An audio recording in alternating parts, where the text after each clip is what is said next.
आज सकाळे भाविली पुओ ପାଇଁ କ'ଣ बनेଇबी भाविली इपी बनेଇदेବି ମୋତେ ବି ଇପି ଖାଇବାକୁ ଇଚ୍ଛା ଥିଲା ତ ଦୋକାନକୁ ଯାଇକି ଇପି ଆଣିଦେଲି।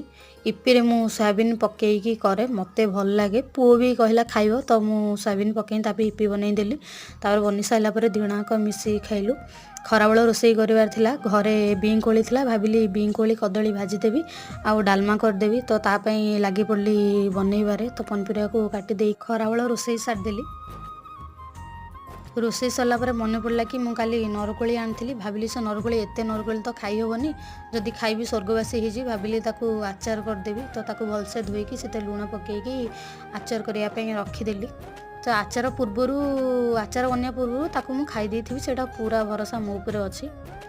ତାପରେ ଘର କାମ ସବୁ ବି ମୋର ସରିଯାଇଥିଲା ଭାବିଲି କ'ଣ କରିବି ଯୁଗୁନି ଘର ଆଡ଼େ ଟିକେ ବୁଲି ଆସିବି ଗଲାବେଳକୁ ଦି ଭାଇ ଭଉଣୀ ଖେଳୁଥିଲେ। ରାଧେ ରାଧେ।